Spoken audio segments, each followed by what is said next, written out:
हाय मेरे प्यारे साथियों, आपका सचिन स्टडी आईक्यू में स्वागत है। मैं सचिन सागर आपके लिए करंट अफेयर की वीडियो लेकर हाजिर हूँ। जैसे कि आपको पता है, सुबह 7 बजे आपको करंट अफेयर की वीडियो मिलती है।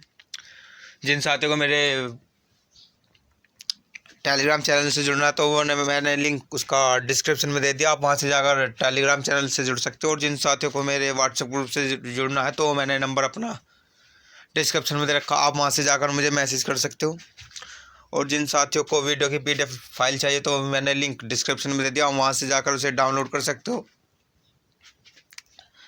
और जो साथी मेरे चैनल पर नए हैं तो वो चैनल को सब्सक्राइब कर ले और पास ही बने बेल आइकन को प्रेस कर दे, जिससे आने वाली वीडियो की नोटिफिकेशन मिलती रहे।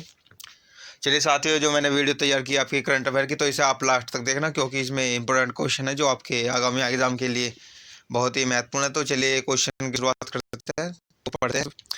करंट अफेयर्स 29 मई 2020, important question by Sachin study IQ. चलिए क्वेश्चन पढ़ते हैं। हाल ही में किस राज्य सरकार ने कोरोना के बढ़ते संक्रमण के कारण सभी निजी अस्पतालों को अपने अधिकार में ले लिया है? तो कौन सी राज्य सरकार है जिसने कोरोना वायरस के चलते हुए, जिससे वहाँ पर जो मामले बढ़ रहे हैं, तो उन्हें देखते हुए जो निजी अस्पताल है उनके 80% बेडों को, जो सीटों को, वो अपने नियंत्रण में ले लिया है, अधिकार में ले लिया। तो वो है आपकी महाराष्ट्र सरकार द्वारा ये अपने नियंत्रण में ले लिए गए, क्योंकि वहाँ पर कोरोना वायरस के जो संक्रमण है ज़्यादा ही बढ़ता जा रहा है, तो इसलिए वहाँ की सरकार ने ये निर्णय लिया है। तो यहाँ पर अब महाराष्ट्र का नाम आया, तो महाराष्ट्र के बारे में कुछ थोड़ी सी जान लेते हैं। तो महाराष्ट्र की राजधानी आपकी मुंबई है। महाराष्ट्र के मुख्यमंत्री आपके उद्धव ठाकरे हैं। और महाराष्ट्र के राज्यपाल आपके भगत सिंह कोश्यारी है। और महाराष्ट्र के जो मुंबई हाई कोर्ट है, उच्च न्यायालय है, तो उसके जो मुख्य न्यायाधीश है वो आपके हाल ही में नियुक्त हुए थे, तो वो आपके दीपांकर दत्ता आपके मुख्य न्यायाधीश है। इस क्वेश्चन से हमें इतनी ही जानकारी मिलती है। तो चलिए नेक्स्ट क्वेश्चन पढ़ते हैं। भारतीय बहुउद्योग कंपनी ITC ने सनराइज फूड्स प्राइवेट लिमिटेड की कितने प्रतिशत हिस्सेदारी खरीदने की सहमति व्यक्त की है? तो भारतीय बहुउद्योग कंपनी जो ITC है, तो उसने सनराइज फूड प्राइवेट लिमिटेड की जो है वो पूरी यानी 100% ही हिस्सेदारी खरीदने की सहमति व्यक्त की है। तो कितनी? 100%। तो आप ध्यान रखना। और आज हम वीडियो का टारगेट 50 लाइक रखते हैं, तो कृपया आप वीडियो को लाइक करें, वीडियो पर कमेंट करें और वीडियो को शेयर करें कि आपको वीडियो कैसी लगे। चलिए साथियों, वीडियो को पढ़ते हैं आगे। वह राज्य सरकार किसने हाल ही में लाख की खेती को कृषि गतिविधि घोषित करने के वन विभाग के प्रस्ताव को मंजूरी दे दी? तो किसने दी है? वो आपके दी है छत्तीसगढ़ राज्य द्वारा। ये आपकी जो लाख की खेती होती है, तो उसे कृषि गतिविधि घोषित करने की जो वन विभाग के प्रस्ताव था, उसे मंजूरी दे दी गई है। तो अब छत्तीसगढ़ का यहाँ पर थोड़ा जिक्र हुआ था, छत्तीसगढ़ के बारे में थोड़ा सा पढ़ते हैं।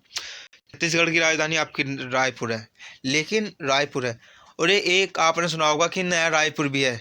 वो नया रायपुर जो है उसका नाम बदल कर आपका अटल नगर कर दिया गया है। तो आप उस क्वेश्चन को ध्यान रखना, एक रायपुर है, एक नया रायपुर, लेकिन नया रायपुर जो है उसका नाम चेंज कर दिया गया है, तो उसका नाम अब अटल नगर कर दिया गया है। तो आप देख लेना कि क्वेश्चन इंपॉर्टेंट है। छत्तीसगढ़ के मुख्यमंत्री आपके भूपेश बघेल है। छत्तीसगढ़ की राज्यपाल आपकी अनुसुईया उइके है। तो आप ध्यान रखना, इस क्वेश्चन से हमें इतनी जानकारी मिलती है। तो चलिए नेक्स्ट क्वेश्चन पढ़ते हैं।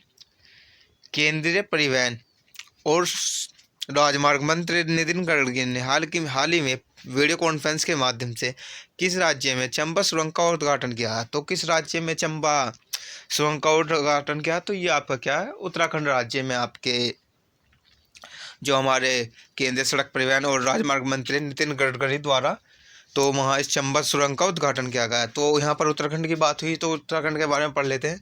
तो उत्तराखंड के बारे में, तो उत्तराखंड की राजधानी आपकी देहरादून है, लेकिन उत्तराखंड ने अपनी नई राजधानी गैरसैंण घोषित कर दी है। तो आप ये ध्यान रखना कि उत्तराखंड की नई राजधानी क्या है? तो गैरसैंण है। तो चलिए आगे बढ़ते हैं। और उत्तराखंड के मुख्यमंत्री आपके त्रिवेंद्र सिंह रावत है। उत्तराखंड के राज्यपाल आपकी बेबी रानी मौर्य है। तो आप इन छोटे छोटे बातों को भी ध्यान रखना, जो आपकी एग्जाम में आती है, तो आप इन चीज़ों को याद नहीं करते और आप फिर इन्हें मिस करते हो, तो आप इन छोटी छोटी चीज़ों को भी याद रखा करो। चलिए नेक्स्ट क्वेश्चन पढ़ते हैं। भारतीय भारोत्तोलन महासंघ ने खेल रत्न पुरस्कार प्राप्त किस पूर्व विश्व चैंपियन का नाम अर्जुन पुरस्कार के लिए भेजा है?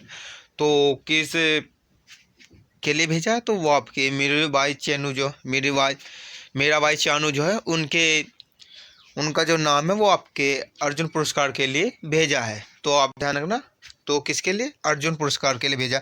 और ये खेल रत्न पुरस्कार प्राप्त भी कर चुकी हैं, तो आप ध्यान रखना अर्जुन पुरस्कार के लिए भेजा और खेल रत्न पहले ही प्राप्त कर चुकी है। तो आप दोनों चीज़ों को याद रखना। चलिए नेक्स्ट क्वेश्चन पढ़ते हैं। हरियाणा सरकार ने सार्वजनिक स्थलों पर मास्क न पहनने व थूकने वालों पर कितने रुपये जुर्माना लगाने का प्रावधान क्या है? तो जो आपने देखा होगा कोई भी जाता है तो सार्वजनिक स्थलों पर नहीं थूक देता है, या अब देखा होगा कि अब कोरोना वायरस चल रहा है तो उसके लिए सरकार ने गाइडलाइन जारी कर रखे कि कोई भी बिना मास्क के घर से ना निकले। तो उसी के ऊपर ये सरकार ने प्रावधान किया है कि अगर कोई इन चीज़ों को ध्यान नहीं करेगा तो उन पर अब जुर्माना वसूला जाएगा। तो उस पर हरियाणा सरकार ने 500 रुपये की जुर्माना लगाने की प्रावधान किया है। तो आप ध्यान रखो। हरियाणा के बारे में आए तो हरियाणा के बारे में पढ़ते हैं। तो हरियाणा की राजधानी आपकी चंडीगढ़ है। हरियाणा के मुख्यमंत्री आपके मनोहर लाल खट्टर है। और हरियाणा के जो राज्यपाल है वो आपके सत्यदेव नारायण आर्य है। तो आप ध्यान रखना किसने लगाया है? तो ये हरियाणा सरकार ने लगाया और 500 रुपये का जुर्माना लगाया है जो आपके सार्वजनिक स्थल पर थूकते थे और जो मास्क नहीं पहनेंगे तो उन पर ये जुर्माना लगाएगा। इसके तहत जो भी पकड़ा जाएगा उससे 500 रुपये वसूले जाएंगे। तो चलिए नेक्स्ट क्वेश्चन।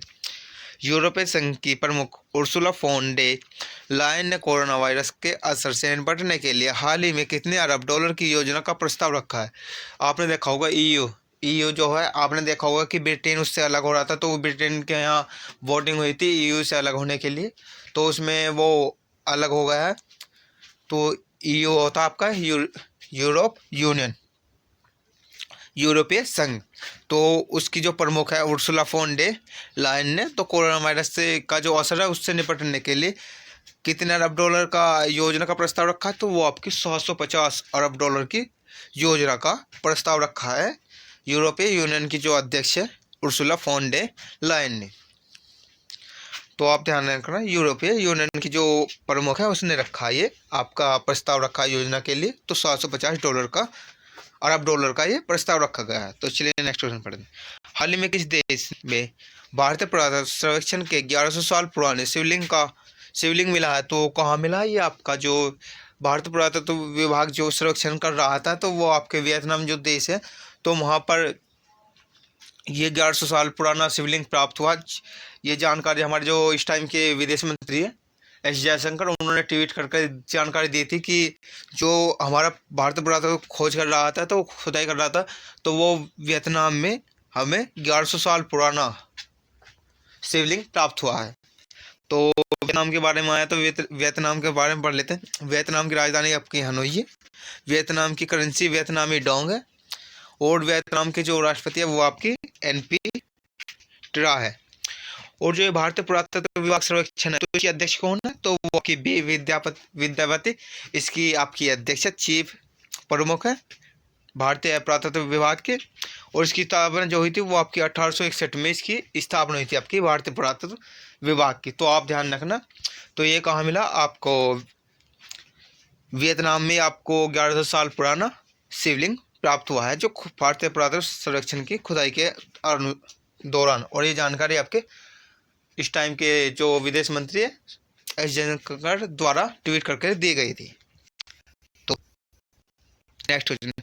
हाल ही में फोर्ब्स मैगजीन के मुताबिक कौन दुनिया की सबसे ज़्यादा कमाई करने वाली एथलीट बन गई है? तो कौन बन गई? तो ये आपकी नाओमी जो ओसाका है जापान की जो है वो अब फोर्ब्स मैगजीन के अनुसार दुनिया की सबसे ज़्यादा कमाई करने वाली एथलीट बन गई है। कौन? नाओमी ओसाका जापान की एथलीट। तो अब यहाँ पर जापान के बारे में आया तो जापान के बारे में पढ़ लेते हैं। तो जापान की राजधानी आपकी टोक्यो। मैंने कल भी बताया था कि आपको जापान ने ही अभी अपने यहाँ जो आपातकाल लगाया हुआ था वो समाप्त कर दिया है, समाप्त करने की घोषणा की है। और जो आपका टोक्यो शहर है वो विश्व का सबसे महंगा शहर भी है। तो आप ध्यान रखना। और जापान के प्रधानमंत्री आपके शिंजो आबे है। और जापान की करेंसी जो है वो आपकी येन है। तो चलिए, जिन साथियों ने अभी चैनल को सब्सक्राइब नहीं किया हो चैनल को सब्सक्राइब कर दे और पास ही बने बेल आइकन को प्रेस कर दे, जिससे आने वाली वीडियो की नोटिफिकेशन आपको मिलती रहे। वीडियो को लाइक, वीडियो को शेयर और वीडियो पर कमेंट करें कि आपको वीडियो कैसी लगी। आप कमेंट करके बताया करो। आप कमेंट नहीं करते हो बिल्कुल तो मुझे मोटिवेशन नहीं मिलता, तो आप कमेंट करो, लाइक करो, जिससे मुझे मोटिवेशन मिलेगा। तो चलिए, थैंक्स फॉर वॉचिंग।